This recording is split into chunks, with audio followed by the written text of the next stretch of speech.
The fallout to Wrestlepalooza has gotten mixed reactions online, even from ESPN, who said that the pay-per-view, the PLE, was underwhelming. Were they right? Let's talk about it right here in Alyx's World. Hello all, and welcome to Alyx's World, a safe space for wrestling fans like you. I'm your host, Alyx, just Alyx, and this is your WWE Monday Night Raw review, reaction, recap. Are you ready? Let's talk about it. ESPN might have done something that, quite frankly, needed to happen. They slammed WWE's pay-per-view, PLE, whatever you want to call it, special live stream event. But what's interesting about this article from ESPN, not only did it come from a writer who is, let's just call it like it is, pro AEW, and there's nothing wrong with that, but that lets you know what his tastes are and what he gauges and how he gauges his matches. But the fact that it came from ESPN, period, that says a lot. ESPN is paying WWE, what, $1.6 billion or something? To host their PLEs on their network. On their ESPN Plus, ESPN Unlimited streaming service. And usually, you wouldn't see this kind of stuff. Like what HBO Max does with AEW. Everything's great. Everything's amazing. Accentuate the positives, hide the negatives. Right? That's business 101. So it's actually kind of refreshing that ESPN is just letting it all hang out. They straight up came out and said the show was underwhelming. It didn't deliver. It didn't meet the expectations that they set for their first PLE. And I think we've gotten away from honest journalism in professional wrestling. So it actually felt pretty good, really, really good to see that come back. We do need people who are on the inside, who are working with WWE to let them know, hey, when y'all deliver bad shows, we're going to say it's a bad show. Yes, we know we're paying you. Yes, we know we brought you on. But that doesn't mean this is a free ride. If you suck, we're going to tell the world you sucked. And that's how it should be. That's what WWE should want. You want someone to light a fire under your ass. And for the past, dare I say, year and a half, WWE has been on fire. Business-wise, it's been some of the best business they've done since the Attitude Era. All the arenas sold out. All the money that they've made. The most money made, hand over fist, that the company has ever done. Billions. So it's easy for them to get cocky, to get complacent. Until ESPN lets them know, nope, just because you're making all this money doesn't mean you can't have bad shows. Now, I don't think Wrestlepalooza was a bad show. And neither did ESPN. But we all agree that the show did not meet expectations. It did not meet the standard. They said this show was going to be the start of a new era. And I thought it was just same old, same old. So, we're going to read that article. We're going to talk about that. Because I do think it's important that constructive criticism reigns in this wrestling climate. And let me also get into something too. Because I, as a content creator, have been waffling on where I am, where my placement is in this current climate of professional wrestling, commentary, YouTube, influencer, content creation space. I'm not too sure where I fit anymore, because back in the day, see, here I go using those words, back in my day. But no, like, for real, back in like 2014, 2015, My videos were doing 20, 30, 40, 50, 100K, 300K. Now, I had some help from WWE because I was also doing mashups for them. But regardless, I was a prominent figure, still am, but I was a major figure on YouTube in the wrestling community. That's not the case anymore. Not saying I'm not a face, but you're not thinking of me as that wrestling YouTuber. When you think wrestling YouTubers, you think, of course, Solid Monster. You think JD from NY. You think good mic work. You think, in terms of live reactions, you think A&B Convos. You think Minerva. You think Denise Salcedo. You think Fightful Select. You have all of these other major platforms who are saying great things. And I have been missing something. Something about my streams have been missing. I can't figure it out. I don't know what it is. And that's bothering me. Because I was unique. Still am. Safe space for wrestling fans like you, where you can come in, have your opinion, say what you want to say, and be true to yourself, and not feel like you don't belong. I want everyone that comes in here to feel like they can have their opinion, be heard, and not be judged for it. And that's always been what my platform has been about. The thing is, though, when you have other platforms saying exactly what you're saying, you watch JD, you watch Solid Monster. I talk to JD all the time. I talk to Jason all the time. We all have the same mindsets.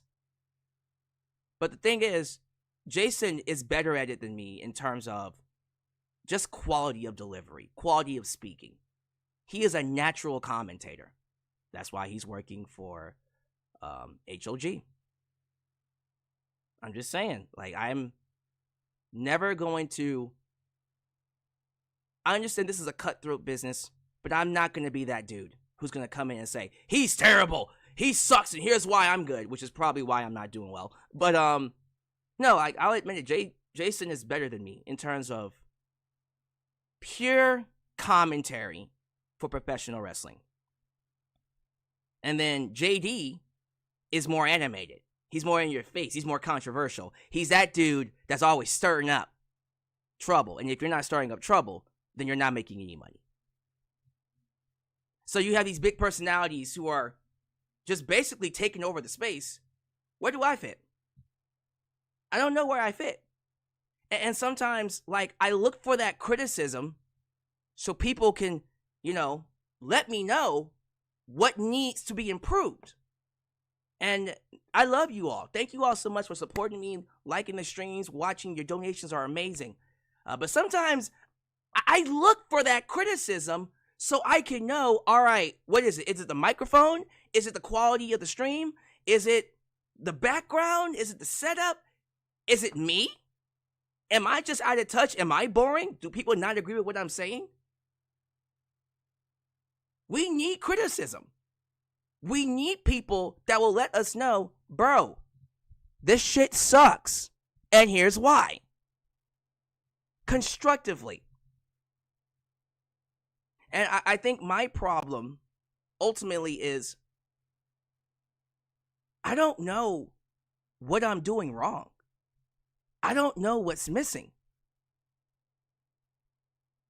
Because I'm looking at the viewers now. What's stopping me from hitting the numbers that people that do what I do are getting? I'm talking about the same things. We're in the same niche. What about this channel's not hitting? That's why constructive criticism is important. That's why criticism is important. Because whatever they tell you, they're telling you so they can make you better. Well, some people want to tear you down. Some people are envious and they want you to fail because they don't want you to have it. If you don't have haters, you're not doing it right. Right? I tell people that all the time. If you don't have haters, you're not doing it right. If you don't have people constantly stalking you, every post that you make because they want to see you fail, you're not doing it right. I got that. That's not the issue. But I also feel like there's something about me that's missing. Someone just said in the live chat, maybe the product is just not that great. Okay, well, even more so, when the product is not doing great, that's where I need to carry. I don't want to be that channel that suffers because WWE is doing terrible or AEW is doing terrible, because then that's not a viable channel. I need to be able to carry myself through those dark times, through these periods where things are not happening. Because if I'm only interesting when WrestleMania shows up, or around Royal Rumble season, or SummerSlam, is that really a good channel?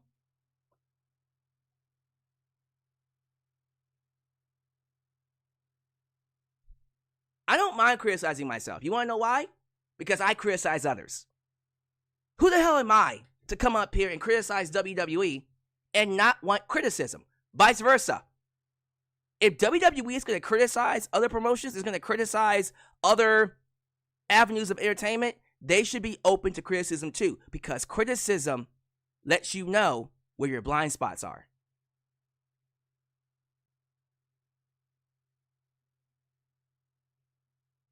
So it's very important that we have that in wrestling. Honest journalism. Because if we just sit here and pretend that everything is great, everything is wonderful, everything is awesome, then we turn to Tony Khan, where nothing's great and nothing is awesome. Because if everything is great, nothing is. Something has to be bad, right? Listen, I think more so now than ever, someone's got to light a fire under WWE's ass. Because even I'm seeing it now. Creatively, they're waning. Long-term booking feels like filler episodes until something actually happens. Right?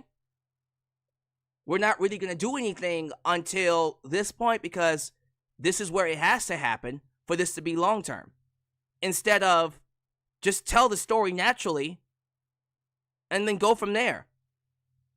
There are stories that will naturally go long. But then there are certain things that go too long and you're sitting there like, I mean, who cares? Right? By the time we get to the blow-off, we've gotten so far away from why are they fighting again that now it doesn't matter.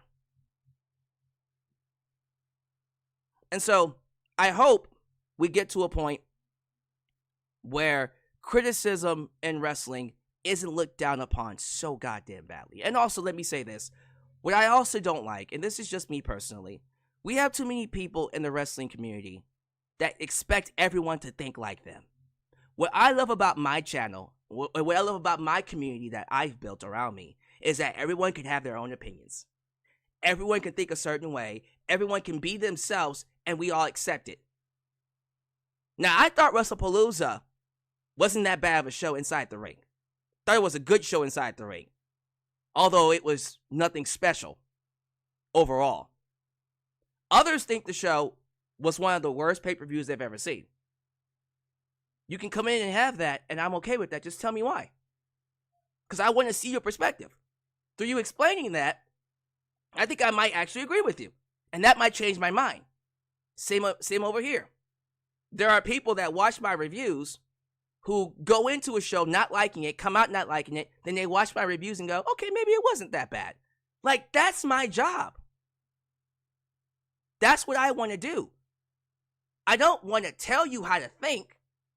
I want to tell you how I think. I want you to see me, and I want you to go, you know what? I respect that opinion. I still feel this way. Or, bro, you know what? You might have actually said something that's true. Let me actually look over the show again. Let me go back and watch it. Right? A&B Convos. I speak to AJ and Becky all the time. AJ and Becky. Not AJ Lee and Becky Lynch, but A&B Convos. We don't always think the same. More than likely, 9 times out of 10, we all agree on certain things. But we've had our share of disagreements, but it doesn't come across as, well, screw you then. You don't know what you're talking about. That's a unique perspective. I didn't see it that way. I actually like that you brought that to the table. That's what I want to create. That's what the wrestling community should be about. That's what the wrestling business should be about.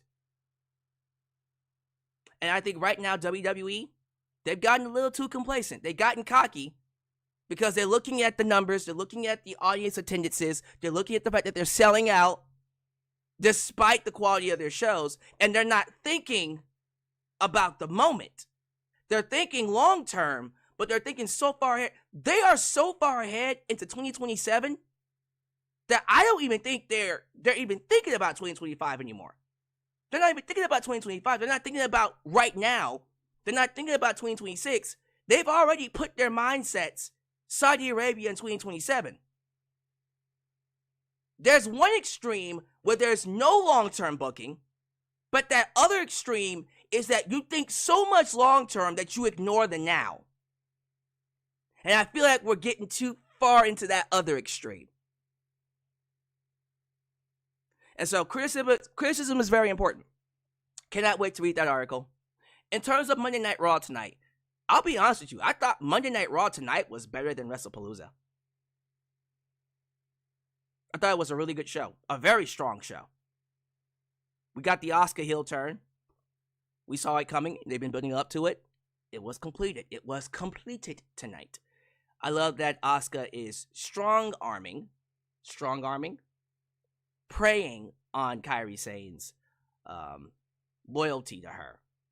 Their relationship is long-term. I believe that, I don't understand the cultural aspect of it, but essentially Asuka is the senpai, is the teacher, is the head of whatever clan they're a part of. And IYO SKY and Kairi Sane are the students. And so, even if you don't like what they're doing, their culture requires absolute obedience, absolute respect. And breaking that is blasphemy. Right? And there's a story in there that they can tell that I think is going to connect to a lot of people. So, you can't disrespect your teachers in Japanese culture. Period. And if you do, you get shunned. Like, that's the kind of stuff that gets you kicked out of your family, out of your household. It's just the culture. So, discipline. Crazy, crazy discipline. But we're seeing that start to break into their relationships. We're seeing it conflict with Kairi, and IYO SKY is just completely done with it. Asuka turns on IYO SKY. And what this is doing, and I can't wait until we get this match, but what it's doing is setting up IYO SKY versus Asuka, and hopefully what should be a Japanese strong style match. Now, I've spoken before about bringing Japanese strong style to WWE, and I've been talking to people about how that would happen. You can't just have Asuka go in there and do what she did at NXT, because she was hitting them hard at NXT. She was roughing them up. Then she got to the main roster and pulled back. Right? And I've been waiting to see that Asuka come back. But you need the right opponents for her to do it with. Enter IYO SKY. Enter Kairi Sane. This is how we bring it back. Now, we can keep it exclusive to these girls. Or, if it gets popular enough, they can then expand it to other people. But I think now that we're doing Kairi and Asuka, they can really delve into that Japanese culture and bring in that Japanese style. Someone said Julia. Julia, another person from Stardom. You can work with her on that. But I personally feel like what they're doing with Asuka is great. Love her heel run so far. I've been enjoying it. I've been loving her her promos. I think she's gotten better as a talker. She's improving every there's still that broken English that she can't get over, but you can see that she's improving every single week. And IYO SKY, she's getting better too. She's not learning as fast, but this is good for her. This is good for her. And then Kairi Sane is probably the more natural English speaker of the two. Actually of the three. If I'm being honest with you. But I love what they're doing with these three. It's a feud that doesn't need the women's championship. We don't have enough of those.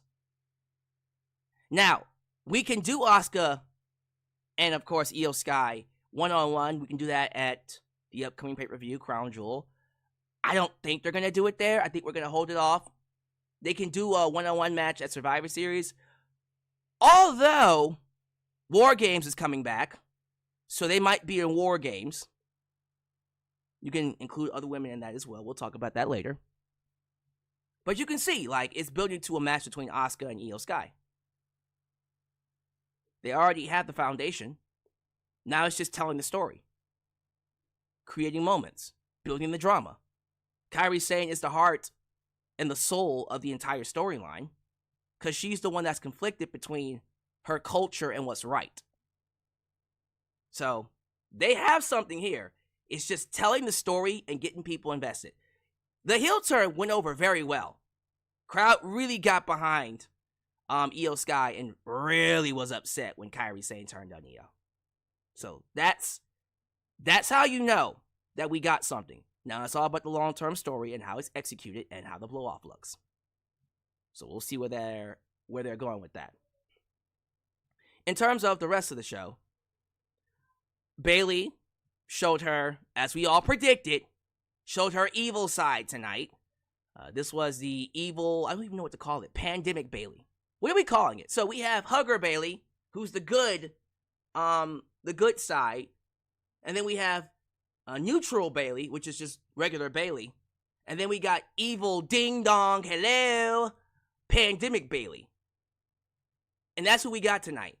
So during the match between her and Roxanne Perez, she flipped the switch and she became more aggressive. And instead of using the belly to belly, she used Rose Plant. And after the match, she shoved Lyra. She shoved Lyra. And Lyra's like, what the fuck is going on? Weren't you just talking to me and let me know that we're okay? Backstage? The awkward Bayley, that was Hugger Bayley. And then the more aggressive Two-Face Bayley, it was like, again, showing her acting range. And that got over very well, too. Because when Bayley shoved Lyra, the crowd booed. So, they caught it. They understood what was going on. So, we're going to see what they do with that. I want them to do more. I want to see them dig even more. Get more ridiculous with it. Like, one night, because she came out to her regular Bayley theme, which I fucking hate, by the way. I hate Bayley's new theme. Role model.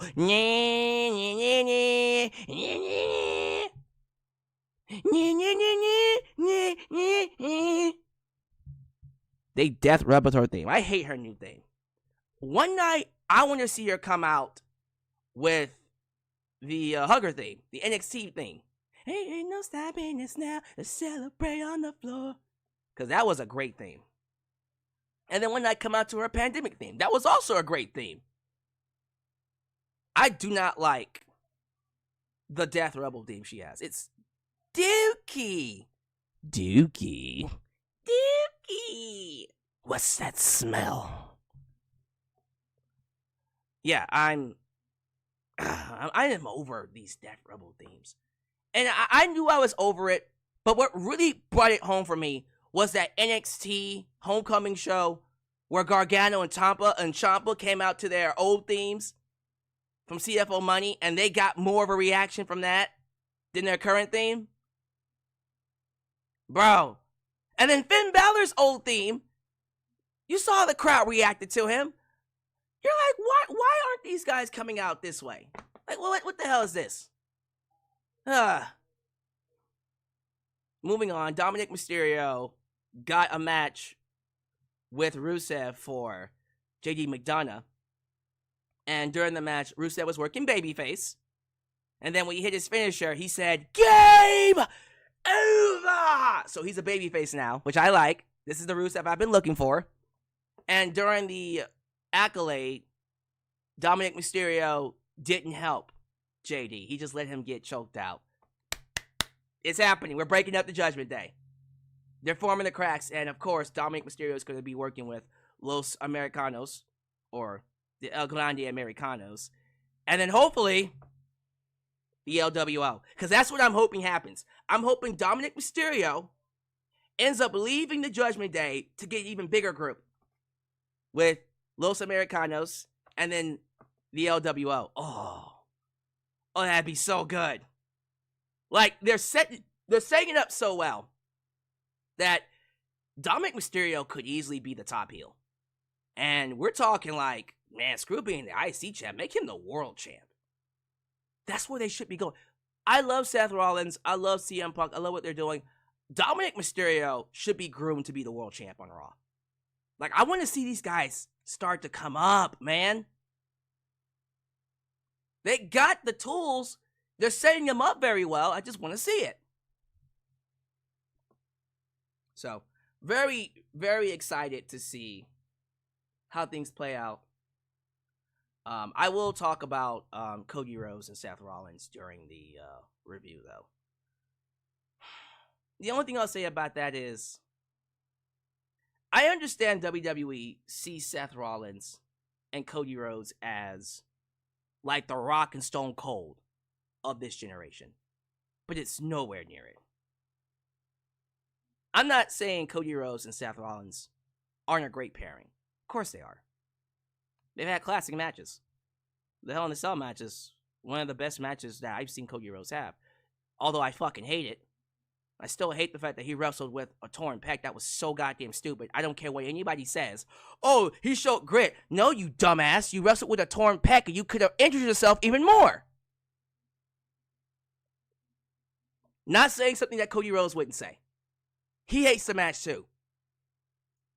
But no, like, they want Seth Rollins and Cody Rhodes to be the Stone Cold Steve Austin and Rock of this generation, but it's not. It's not. And the reason why it's not is because I feel like Cody Rhodes, and I'm just being honest with you, Cody Rhodes to me isn't hitting. He's not hitting to me as an interesting WWE champ. He's just not. And I'm not trying to be an asshole by saying you guys can't like it, that you guys have to hate it because I don't like it. No, like, Cody hasn't been an interesting champion at all. He's just not an interesting WWE champion. He's a better chaser. He's a lot more interesting when he doesn't have the belt. If I'm being honest with you. So, hopefully, fingers crossed, once we get past him and Seth, they really start to consider getting that belt on Drew McIntyre. And I really mean this. Cody doesn't need the WWE Championship. Not right now. When you turn him heel, please give him the belt back. Because you know that's going to happen. But, nah, man, like, I think the person who should be champion right now should be Drew McIntyre. And I think everybody else agrees with that. Which is why I'm just not interested in what they're doing with Cody and Seth. I want Seth to get back to CM Punk. And I want Cody to get back to Drew McIntyre. So clearly, and you notice this, AJ and CM Punk are probably not going to be in the picture for the time being. They're going to take the next 3 weeks. It's only 3 weeks. Like, after, what is it called? Crown Jewel in Perth? After Crown Jewel, CM Punk and AJ will come back. But for the time being, you don't need them on the show because no one cares about what they're doing. They care about what Cody and Seth are doing. So there's that. Not saying you can't build to what's happening, but Survivor Series isn't until... When is Survivor Series 2025? It's at the end of November, right? When is Survivor Series 2025? It is, yep, November 29th. Jesus Christ. Over 2 months away. Yeah, they got plenty of time. They got plenty of time. Plus, they also have a Saturday Night's main event on the first week of November.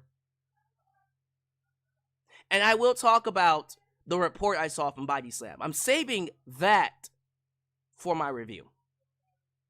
But apparently there was a pitch made by both Cody and Drew that WWE did not do at Wrestlepalooza. And when you hear it, you're going to be upset. Although not too upset, because I do think it is going to happen. They just didn't want to do it for Wrestlepalooza. All right, ladies and gentlemen, thank you all so much for being here. And thank you for letting me get off my chest what was on my chest. I haven't been very pleased with the quality of my content. And The fact that it's not being received like it used to be. And so when that's not happening, I'm always thinking, what can I change? And I expect you all to hold me responsible, hold me accountable. If my streams suck, you'll let me know. And I mean that. But it sounds like you guys really love what I'm doing. Like, all of you are constantly showing up. You're constantly interacting with each other. You love what I have to say. You love what, how I view certain matches. You like my overall critiques. You just like my commentary. You know? Not everybody has to view wrestling the same way. I don't want to be like JD. I don't want to be like Solid Monster, despite the fact that all three of us think the same way. But I do appreciate that you enjoy my viewpoints, that you enjoy my channel. And so as long as you guys keep watching me, all 50 of you, all 58 of you, then I will continue making content. If it's 10 people, I'll still make content. But I would like to grow my audience, right? And I think you all would too. You know who would help grow my audience? You know what would help grow my audience? You hitting that like button. And also, if this is the first time you're watching me, do me a solid favor. Like the video, subscribe, and click that bell to catch all my content when it comes out. Wow, your edits help expand the brand by doing the following things. Join the membership. Click that join button and get the opportunity to request a video of your choosing. Whether it's a live reaction, a hot topic, or a review, past, present, or future. Also, don't forget to give thanks. Hit that super thanks. If you would like to donate after the fact, you can. Also, like me on Facebook, follow me on Twitter, just Alyx Central. Give me a follow on Instagram. Give me a follow on Spotify. Give me a follow on Cameo. Give me a follow on Threads. Follow us on Discord. Follow me on Blue Sky, where the skies are clearer. And give me a follow on TikTok, for I am the chickest of the talkest. Donate using PayPal, Patreon, Cash App, Venmo. And yes, Super Chats are officially on you. You can donate at any point in time. Like right now.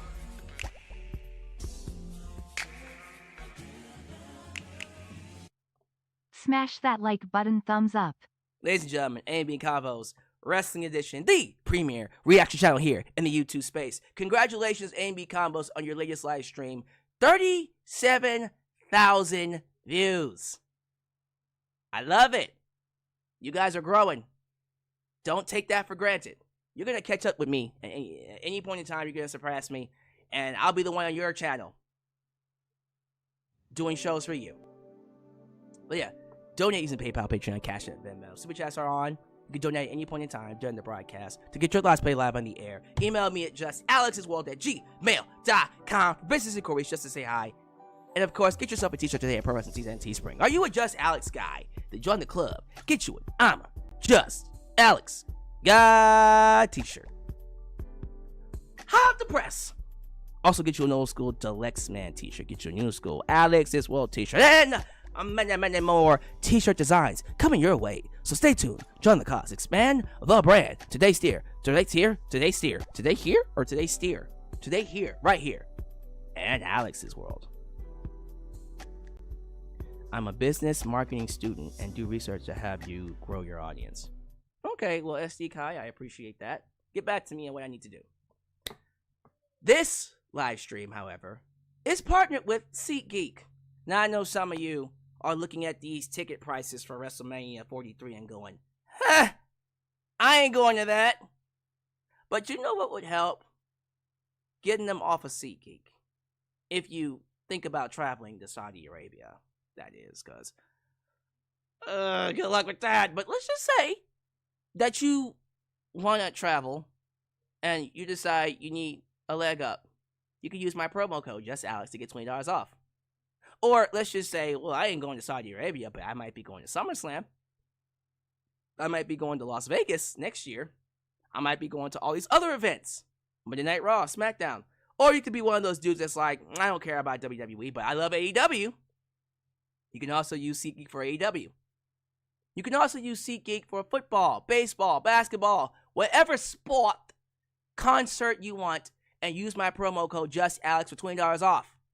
So how's about we get a quick word from those partners by far away. Gata, Sam, shout out. Today's video is sponsored by SeatGeek. If you're a wrestling fan looking for access to great seats for any wrestling event near you, then you want to use this app.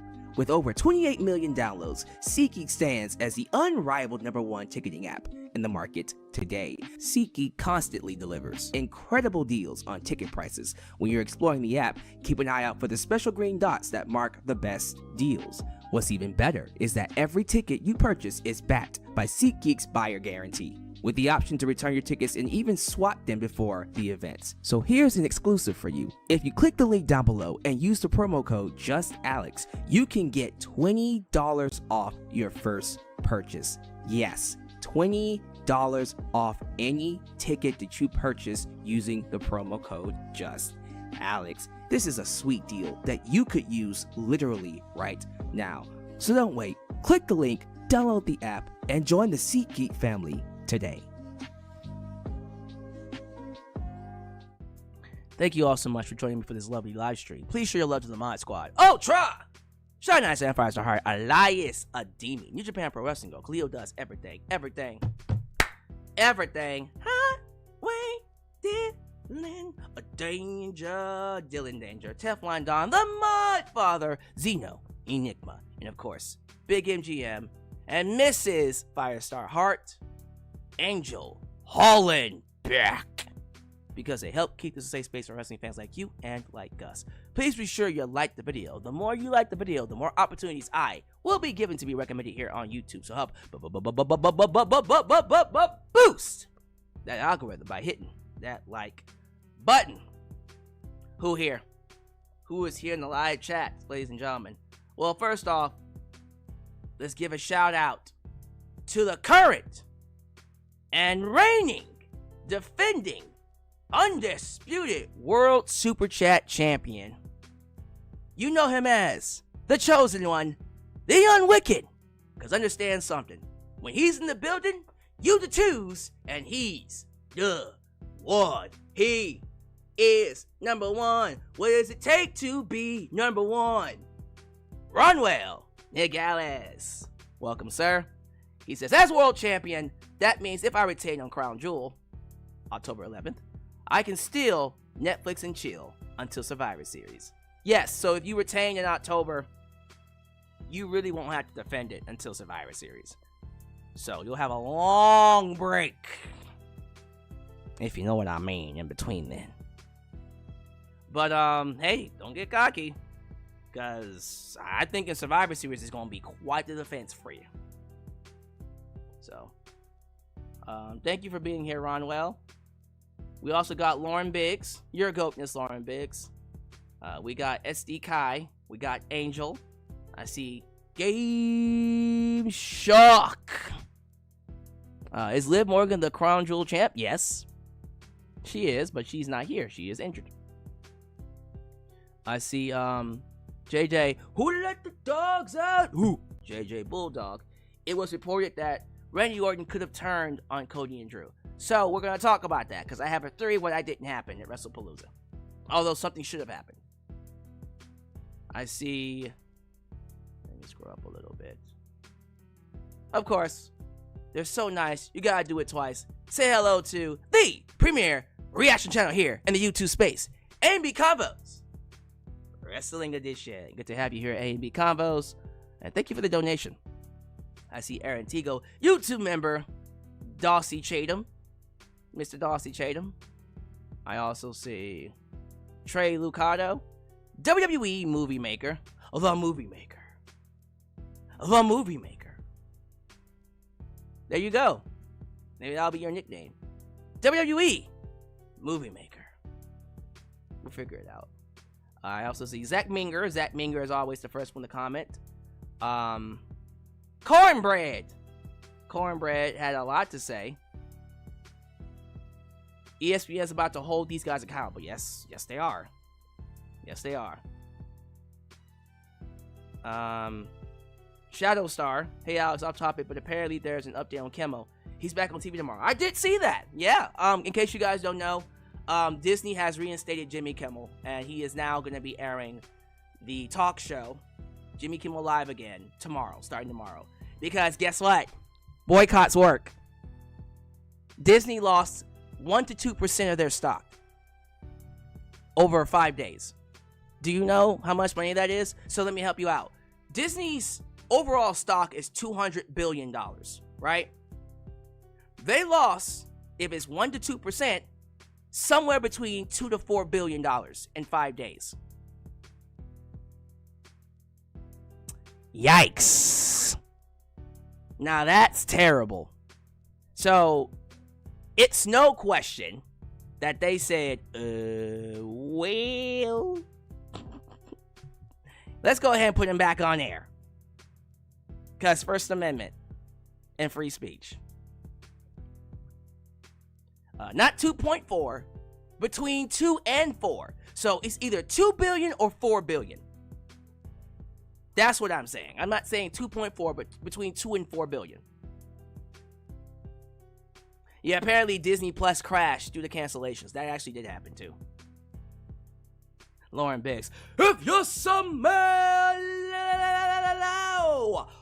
what the mouse is cooking.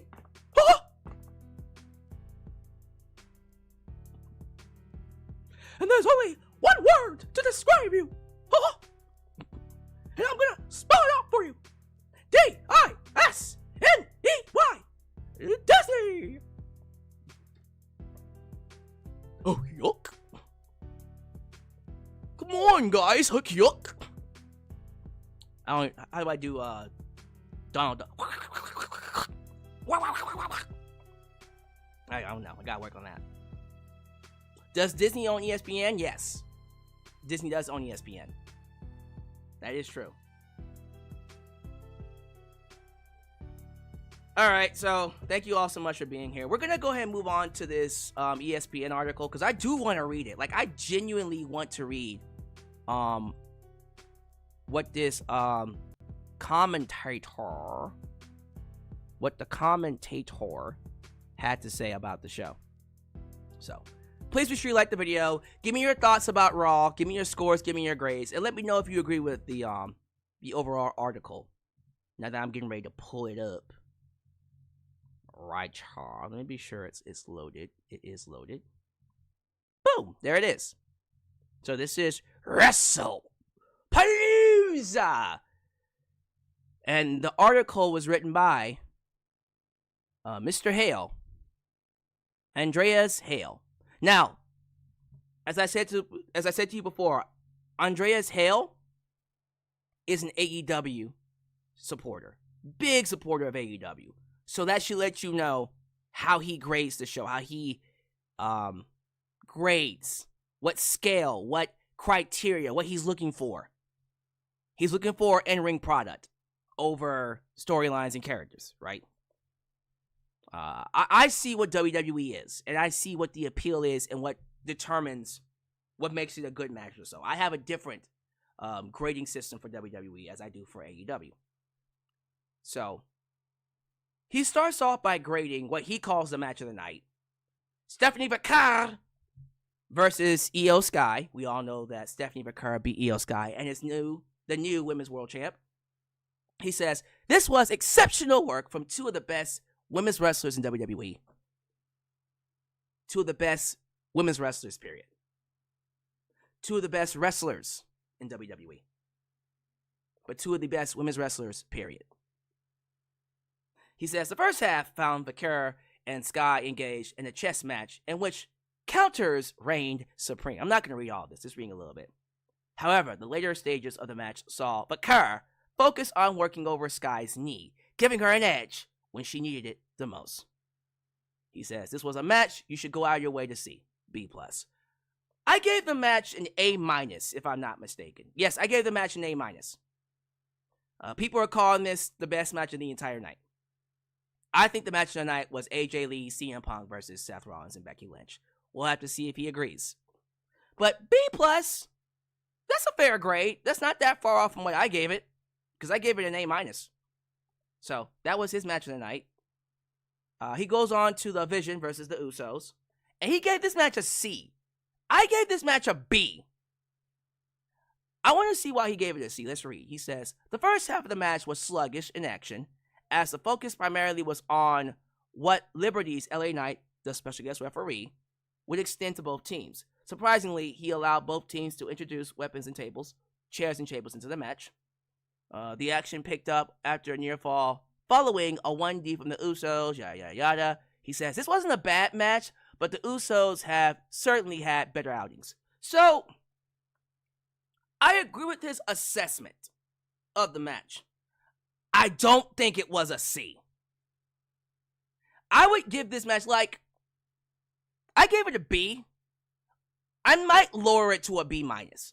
Over time, I'm starting to think, all right, yeah, I do agree that it was a little sluggish, but that was to allow them to tell a story, right? And it did get kind of clunky. For me, it got kind of clunky when they allowed the weapons to be used, because then it was like, all right, is this just a tornado tag, no DQ match? So, overall, it was still a really good match. He did talk about Jey Uso busting himself open with the chair. Apparently, when he hit Braun Breaker, it ricocheted back off of his back at him in the head. So, he was a little hard on this match for me. I would have kept my B, but I don't mind lowering it to a B minus, but that's as far as I will go.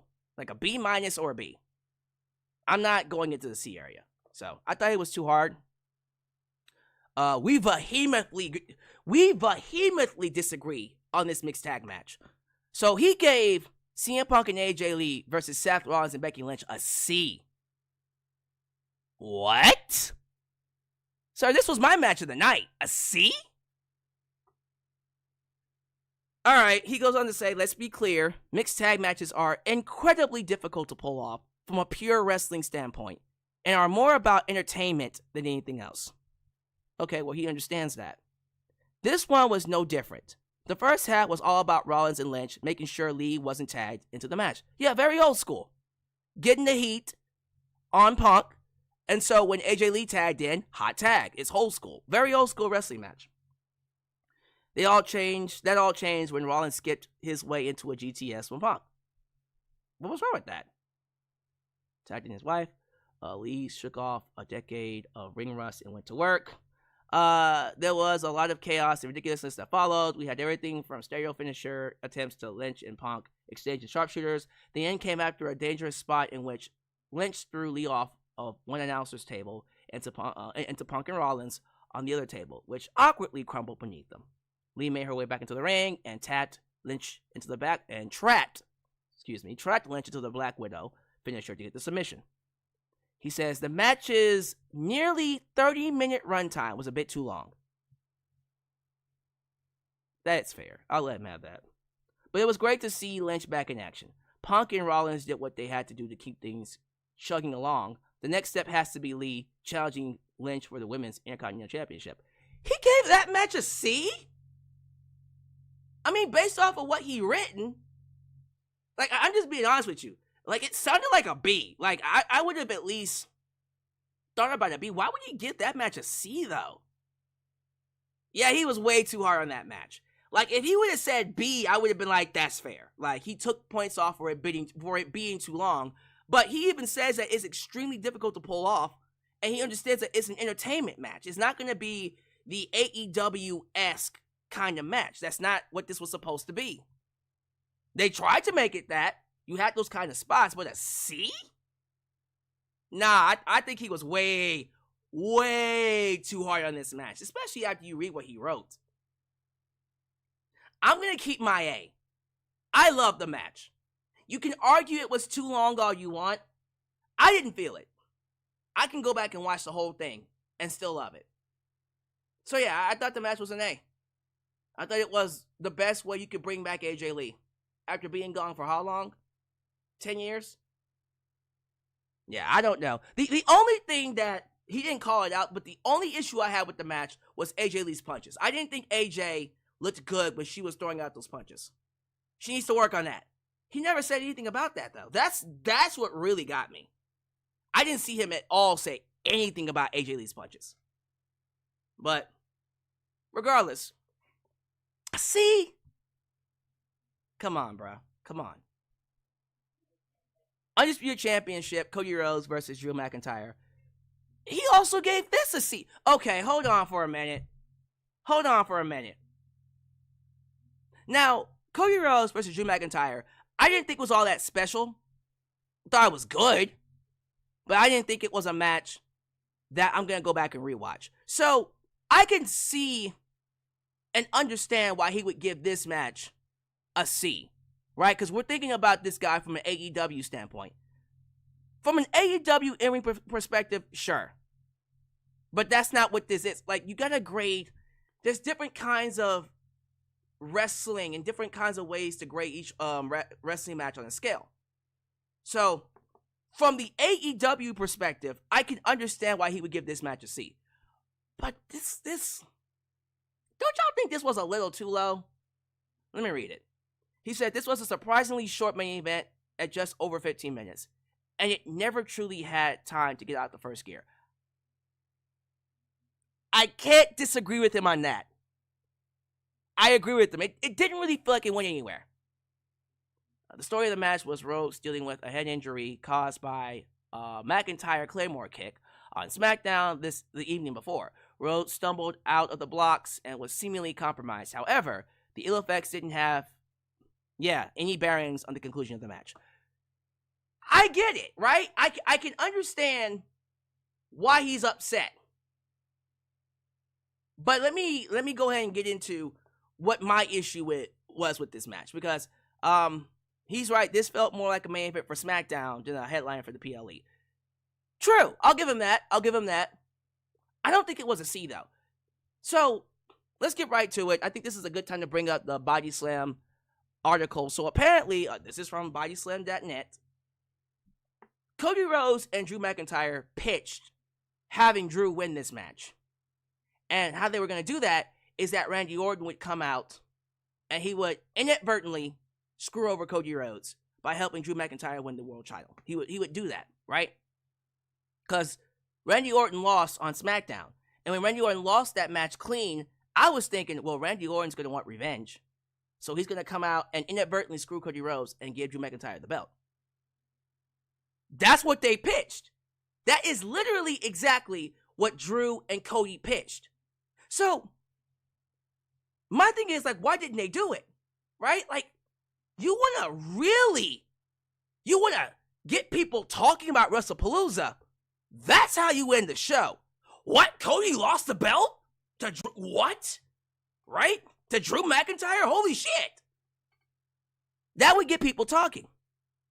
But they didn't do it. And so instead, you just had a very average ending where Cody just won. And I know, you have to know that Triple H thinks, hey, like, fans would be a lot more interested if Drew won this. They would be a lot more invested. So why didn't they do it? And I think I know why. Because of Crown Jewel. If you had Drew win the belt here, Crown Jewel would be Drew McIntyre versus Seth Rollins. That's not going to sell. That's not going to be a great match to watch. And so in my head, I went, oh, they probably are holding this off for a later date for it to happen maybe at, dare I say, a Saturday night's main event. Or maybe even on SmackDown. Because they need Cody versus Seth Rollins to happen at Crown Jewel. Because that's a match that would sell, that event. So essentially, WWE's schedule fucked them over. They are victims of their own schedule. And so, because they need to do Cody and Seth, that's going to postpone Drew winning his title. And he should win the title. And he's going to. I have a feeling now, I think we all feel it coming, that Drew is going to win this title.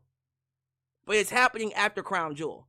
I would love for it to happen on Saturday night's main event. More than likely, they're going to do it at Survivor Series. And that's, God damn it, I don't know about y'all, but that's way too late. Do not hold that off until Survivor Series. I understand holding it off until after Crown Jewel, which is literally 3 weeks away from this Saturday. It's literally 3 weeks away. It'll be 2 weeks away from this weekend Saturday. So it's coming up really quickly. And then before you know it, boom, we're off to the races for Survivor Series. At some point in time, Drew has to win. Drew has to win. But, man, imagine if Drew would have won the belt here. People wouldn't be saying this show is underwhelming. People would be like, damn, that was a great show. Or that was a good-ass show. But I think Triple H made a creative decision where he's like, God, thinking long-term here, we got to get past Crown Jewel. So, yeah, unfortunately, Drew McIntyre can't win the belt because then we would do Drew McIntyre versus Seth Rollins, and that's not a match people would see. And so, I do believe, originally, they had Drew to win this match. But they changed creative. Speaking of creative changes, the match that everyone's been talking about. Okay, so John Cena versus Brock Lesnar. I gave this match a dud. I said this match was not even a match. I didn't even think it was worthy of a grade. He gave this match a C-. Now, clearly the worst match of the night, but a C-? Come on now. Come on. This was not a good match. I didn't think the match was good at all, quite honestly. And yet he was very generous with it. I thought he was over generous. Too generous. A C-? Nah, bruh. We disagree on that one. We disagree. This should, in my grade book, it would be a D. Honestly, a D. I gave it a dud because it wasn't a match, but if I had to give it a grade, it would be a D. But let me read what he had to say. Cena and Lesnar's 7th WWE singles...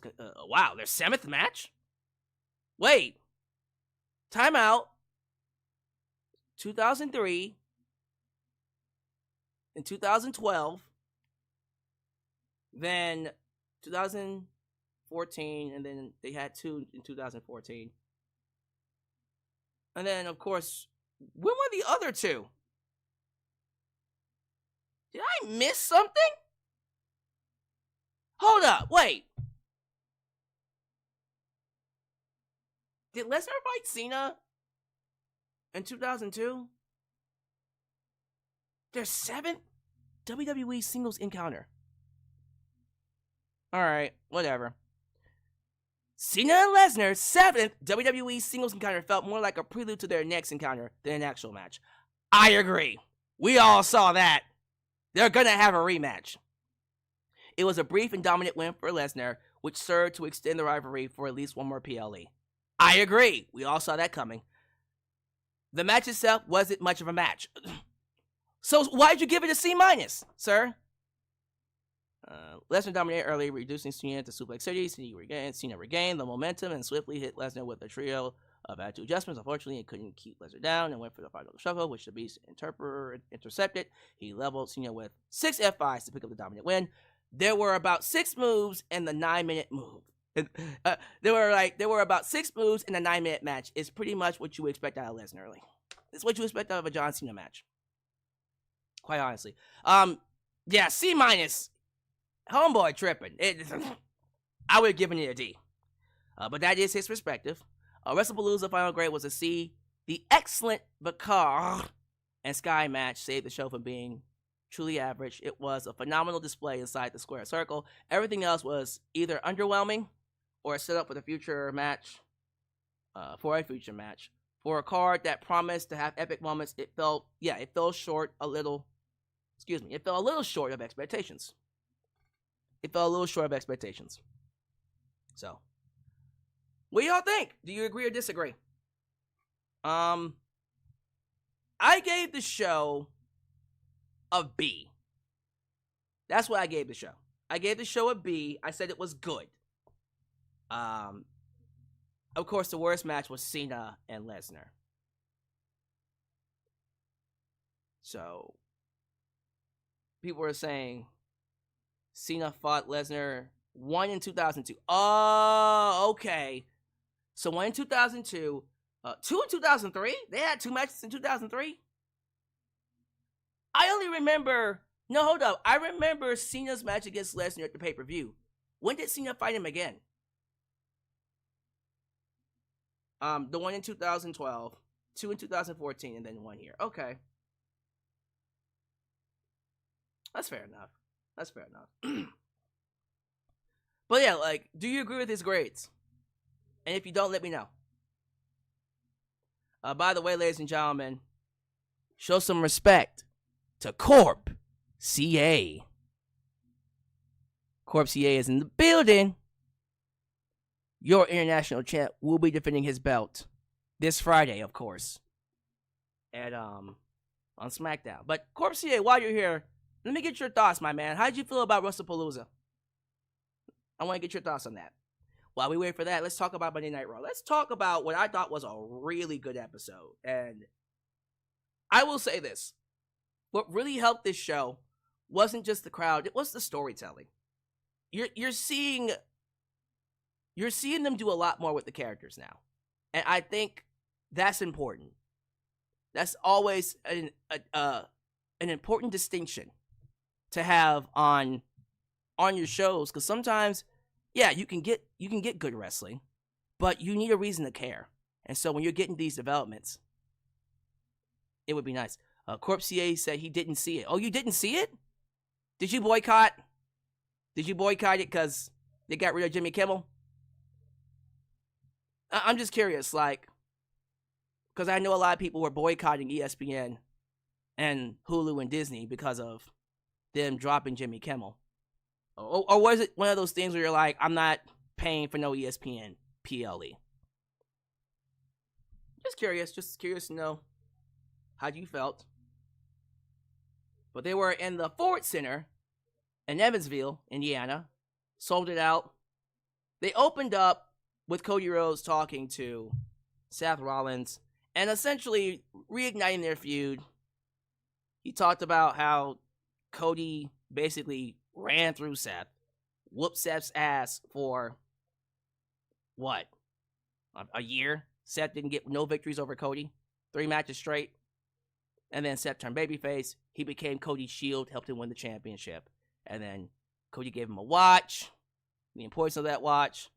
And they're trying to make you care about this from the standpoint of, this is the Rock and Austin of this era. And I'm sorry, it's just not. It's just not the Rock and Austin of this era. I'm not saying you can't view it that way. I just don't. Corp CA says, nope, my issue with WWE is that they have their heads so far up Saudi Arabia's Rudy Poo candy ass. That's great. That's great. Yeah, it does feel like WWE is, let's just say WWE is, selling their soul. Unfortunately. But I thought tonight's episode was better than Wrestlepalooza. Hopefully, with them getting critiqued by ESPN, it lights a fire under their ass. You know what I mean? But they want Cody Rhodes and Seth Rollins to be the Rock and Austin of this generation. It's just not. It's just not. I'm sorry. But they're having a match over a ring. Not the Dynamite ring, but the Crown Jewel ring. I hope Seth wins, just to say he can beat Cody. But no CM Punk, no AJ Lee. And that's fine. You won't get them for the next few weeks. You'll get them after Crown Jewel, of course. So after that, you had Big Jim talking to Jay. And Jay let him know, I'm fighting LA Knight. Yeet! And of course, throughout the night, you had Jimmy trying to get to Jay, trying to talk to him. Hey, bro, you're going down a dark path, man. Something's up, man. This ain't you. This ain't the Jay that I've been, I've fallen in love with. I've been proud of over the last 2 years. This ain't you, my dude. And then Jay's like, well, I haven't been successful. Something's got to change. Something's got to change. And so we had a match with LA Knight. You had Cody talking to Jay. And, they're still trying to keep him babyface. You can see that he's showing remorse for how he's acting. But he got a victory, skipping ahead, over LA Knight tonight. The match was good. Crowd was really into it. You had the Vision interfere and help Jey Uso win. And so now he's going to start thinking, hey, I did what I had to do to win. I did what I must to get the victory. So, it feels like they're pushing him towards a heel turn. Maybe not a heel turn. Maybe that middle area, that gray area, tweener. But we'll see. Let's see here. Corp CA. Alyx, I have a special request. I would like to defend the title at Saturday night's main event on November 1st, rather than Halloween night SmackDown.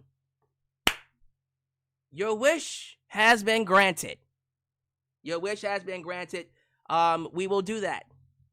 Matter of fact, I would personally appreciate it if we didn't defend anything on that night, because I want to go places. I would like to also have my my Halloween celebration. So, you have it. You have it. Corp CA will be defending his championship not on the 31st of October, but on the 1st. Not the 1st. Let me see. No, the 1st. Yeah, the 1st of November on Saturday night's main event. You're welcome.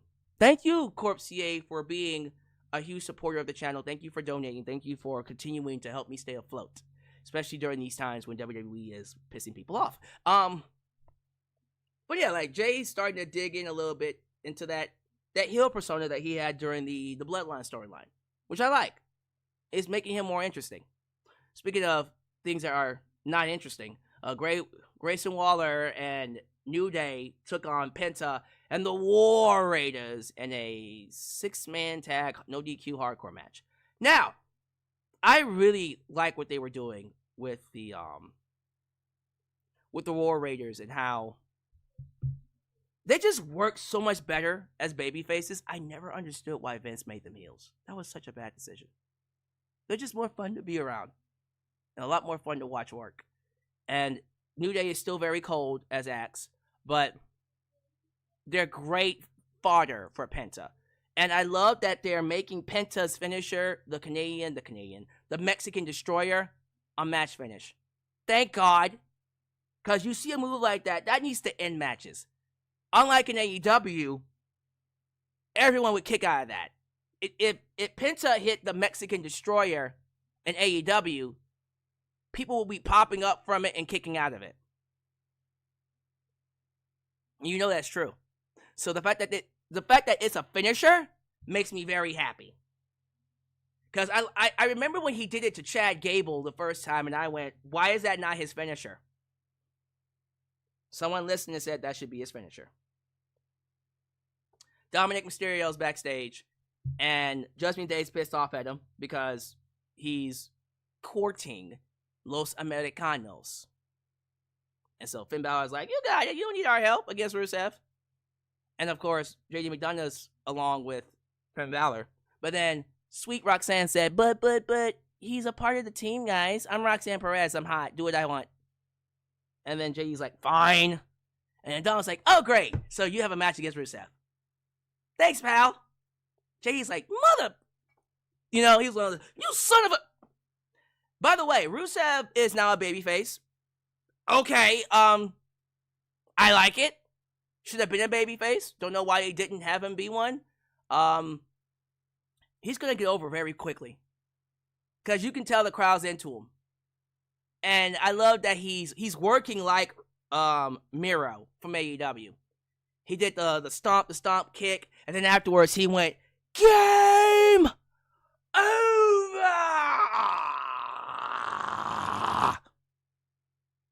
And then hit him in the accolade.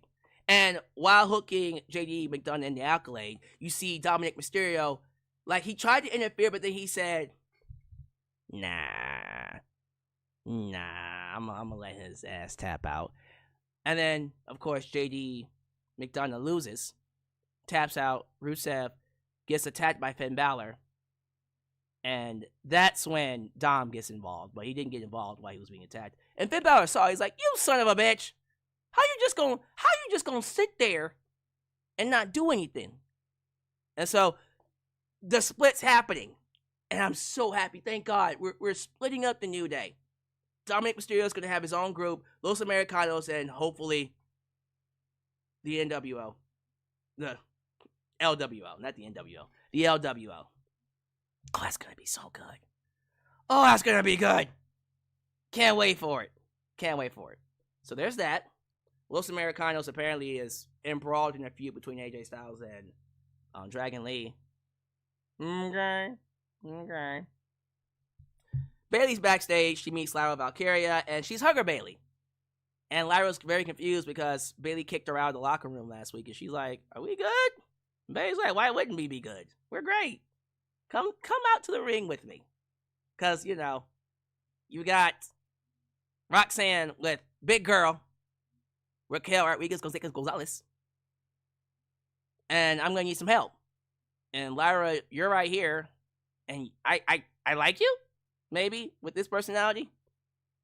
And then Lyra said yes, and so they had the match. By the way, Bayley's in-ring performance, I've never seen her perform this well. She's always had good to great matches.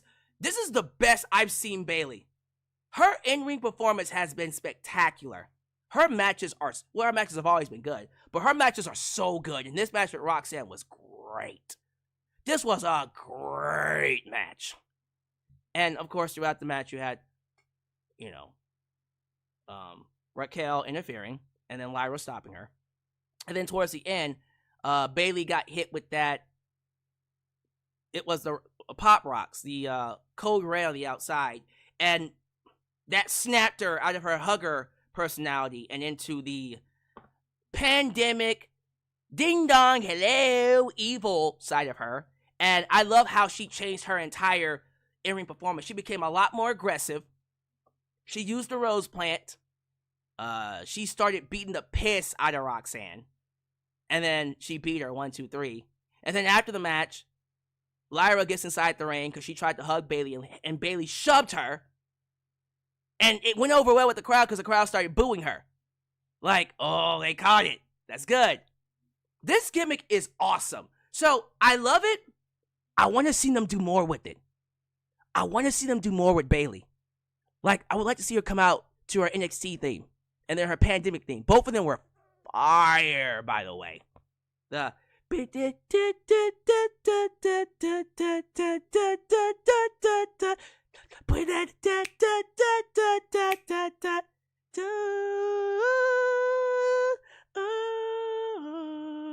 that was a boss ass theme. She should bring that back. I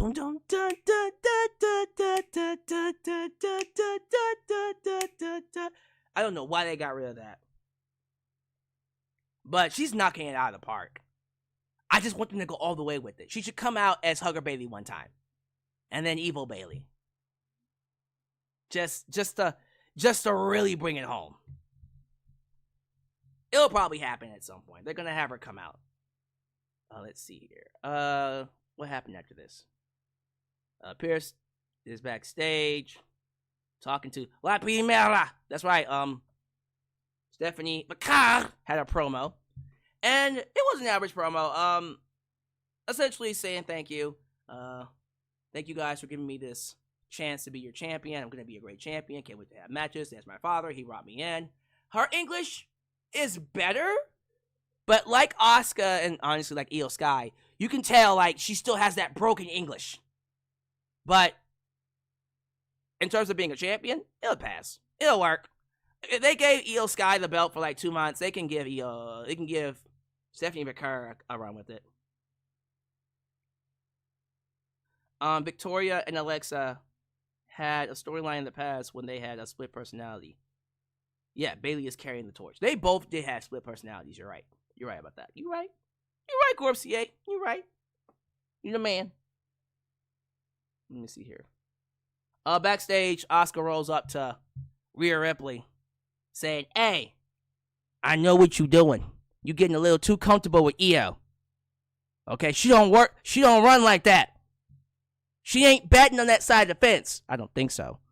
Anyone else getting a certain kind of tension between IYO and Rhea? Like, there's a certain kind of tension between them backstage where I'm like, ooh, what's going on here? Like star-crossed lovers. Now, I'm not against that. If that's what they want to do. But like, y'all feel that tension between IYO and Rhea? Because it's like, oh, we can't be with each other. We can't be near each other. So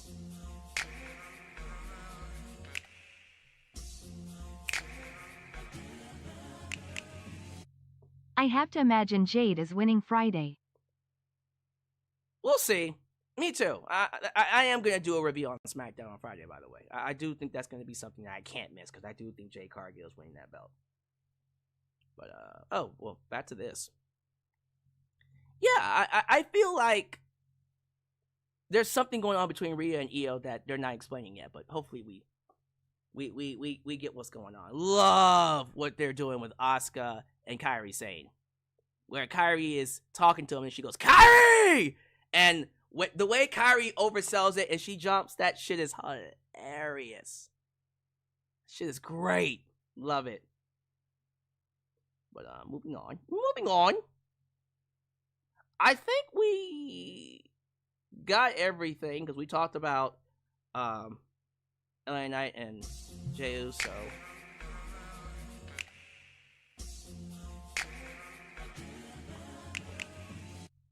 How do you think they booked Kairi in this storyline? Well, they're booking her right. They're booking her as a sympathetic babyface who's being strong-armed.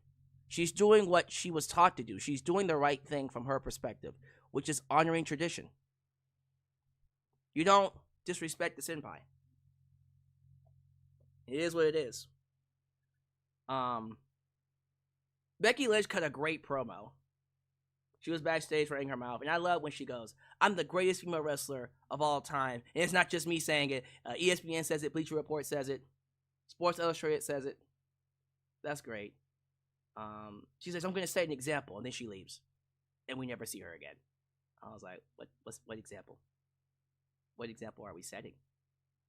And then the main bit was Asuka versus Rhea Ripley. Another great match. This match was awesome, by the way. Asuka, you can tell when Asuka's at her best when she's working with top talent, people like Rhea Ripley who came from NXT. And the story of this match was great. Kairi didn't want to hit. Rhea didn't want to help Asuka, but ended up doing it anyway. She ended up hitting her after the match, but didn't do it. He didn't do it. She didn't do it during the match. And what ended up happening is that because Kairi hesitated, it allowed Rhea Ripley to take advantage of Asuka and get the pinfall, which is fine. You know, Rhea Ripley took over because there was miscommunication between Asuka and Kairi, so that makes sense. But then after the match, Asuka strong-armed Rhea, strong-armed Kairi after misting Rhea in the face, and then forcing Kairi to beat her up, even though Kairi didn't want to do it. And that's when IYO SKY comes out, and IYO SKY is telling them to stop. And Asuka starts crying. She's like, I'm sorry, I'm turning into the one thing I hate. And this is reminding me of Roman Reigns versus Jey Uso from Hell in a Cell 2020, one of the best Hell in a Cell matches I've ever seen. And he's like, I don't know what's going on with me, man. I don't know what's going on. And then he attacked Jimmy to make Jey quit. That was so good. And then that's exactly what happened here. So Asuka is crying, I'm sorry, I don't know what's going on. And then she basically knocks out Io and then forces Kairi Sane to beat her up. And starts beating up Io, makes Kairi do the elbow drop on her, the double team, the Kabuki Warriors double team. And you see Asuka cackling. That kind of stuff, like evil laugh. And Kairi's like, what have I done? Why did I do that? And, you know, it's over dramatic, but that's essentially what happened. They are playing their roles correctly. Asuka is loving the work that she's done. She's completely a heel. She's turned to the dark side, a complete villain. I love it. And Kairi is that sympathetic villain. She knows she's doing bad by following tradition, but it's tradition. What is she supposed to do? So Kairi is the heart and soul of this entire storyline. They're building to Asuka versus IYO SKY. That's going to be an awesome match, probably one of the best matches all year. And Kairi's going to play a pivotal role in that. Because I think that's when Kairi Sane turns babyface. And I can't wait for that. So, very excited. Very excited to see what they do there. I thought Raw was great. I thought Raw was a really good, very strong. We'll Braun B betray Seth Rollins before or after Mania? We'll get to that later. We're a little too soon to talk about breaking up division.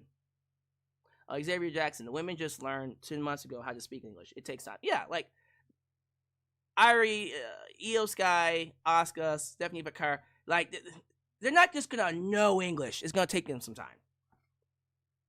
So, yeah, give me your thoughts about Monday Night Raw.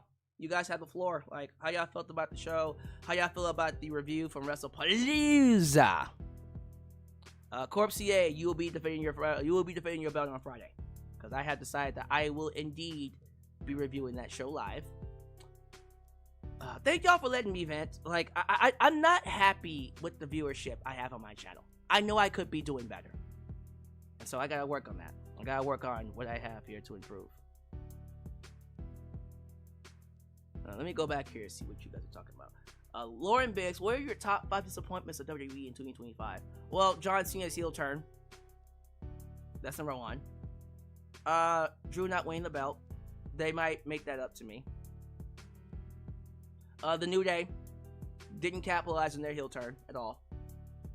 R-Truth didn't capitalize on his face turn in his return. And I'll think of a 5th one later. Just need to really sit on it. Yeah, a lot of money was lost by Disney, and that's why they brought back Jimmy Kimmel. Let's see here. Stephanie Vaquer getting the super rocket. Yes, she deserves a super rocket. Let's see. Game Shock. WWE getting a C is like TNA getting a D+. Fair enough.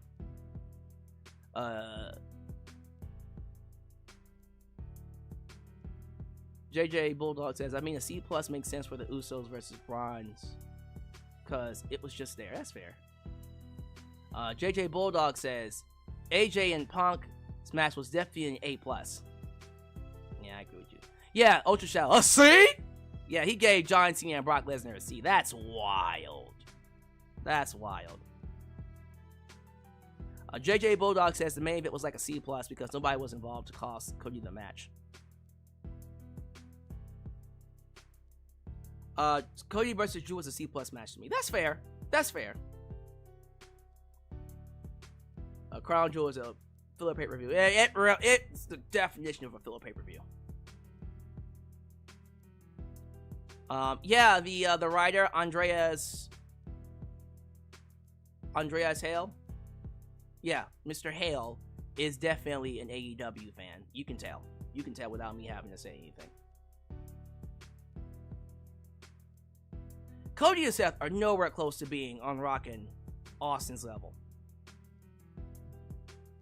AB combos. Raw was a solid 8. Good overall. Did not care for the odd segment, opening segment.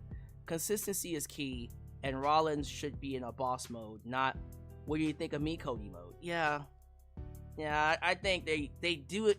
They had to do that to give some interest to their match, because they're trying to build some kind of interest for Perth, which they don't have. Ryan Nogales wants he has a question for Corp CA. He says, if I could in Rumble 2026, I hope my super chat match with you would be since nickname I versus 3 Diglets from Rumble 2024.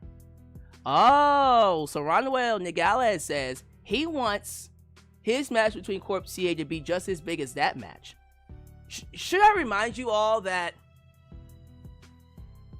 that match between nickname I and 3 Diglets was like the only match 3 Diglets lost like straight up? Like he lost like straight up.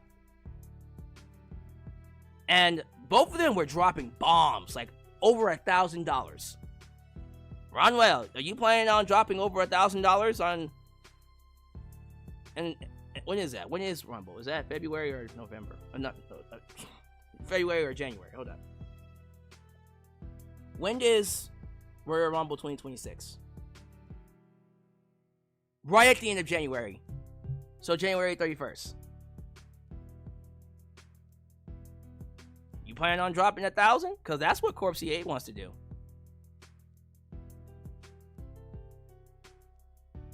Amy combos. And that said that they had to do it like that to get interest.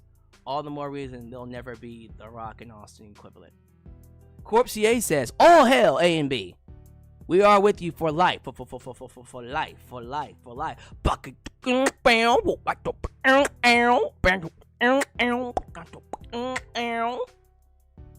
I have a bold prediction for Brock Lesnar. What if he joins the Division? Ooh! Okay. For War Games? Yes. Do it. Brock, Division, and, who would be the fifth one? Drew? Nah, we gotta do Drew and Cody at Survivor Series, so no. Oh, I don't know. Who would be the fifth person? LA Knight? Nah, I don't know. We'll figure that out. No, because Drew's taking on Cody for the championship at Survivor Series, so that's a no.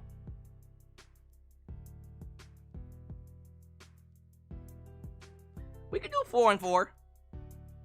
That wouldn't make sense, though. Well, Ron, Nick Alice, be prepared. Like, if you're going up against Corpsier, you better be willing to drop 1,000, buddy. Just saying. You better save up. So, after you win the belt, by the way, Ronwell, after you win the belt at Survivor Series, you'll have one more defense, and that's the Saturday Night's main event in December. And then you won't have any other defense until Royal Rumble. And by the way, I think Corpsier said he's dropping the international belt sometime in when? November? So we're gonna have new champs. We're gonna have a new champ soon. How about that?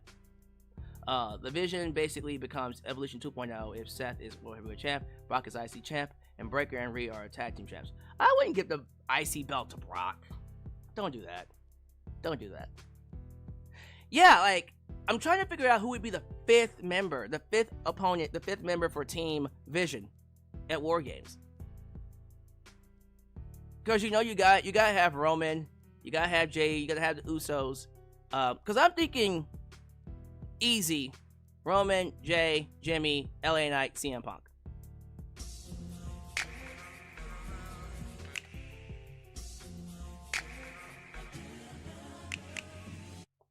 So thoughts of Chris's Jericho rumors return. We'll see. He might be coming back. We'll see. I wouldn't be surprised if he did come back to WWE for one last run, but we'll see. Logan Paul. There we go. Logan Paul, Seth Rollins, Brock Lesnar, and the Vision. Ooh. I love it. And then, John Cena. Okay, if you're adding Brock Lesnar, then you gotta add John Cena.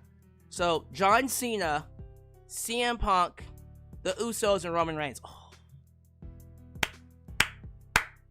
I love it. War Games! That's a War Games match. I'm there, buddy. All right, well, that's gonna be it. Thank you all so much for being here for this lovely live stream. You could have been anywhere else. You chose me, and I'm grateful for it. As you file out, do all the YouTube things, like the video, subscribe, and click that bell to catch all my content when it comes out. Follow me on social media, Facebook, Twitter, Instagram, TikTok, and donate using PayPal, Patreon, Cash App, and Venmo. And by the way, donations were a little low for the month of September. Not because of, you know, me or me not doing live streams. I think, you know, people are just not feeling WWE right now. And I also think we've hit a dry period because this is post SummerSlam. Things will start picking up until we get to Survivor Series. But still, if you can donate over Cash App and Venmo, you don't have to break your back or anything like that. It would really help me out. So thank you for those who do choose to donate, who do choose to help me out and support the channel. And I will catch you guys next time. I think Wednesday. Wednesday we'll be back to AEW live streams to build to Wrestle Dream and then finish off the year. And then Friday Night SmackDown. So we're back to live streams Mondays, Wednesdays, and Fridays. And then, of course, when you have pay-per-views or anything on Saturdays, PLEs. So, thank you guys for watching. I'll catch you guys next time right here in Alyx's world. The place it is, was, and forever will be a safe space for wrestling fans like you. I'm out. Peace. When you're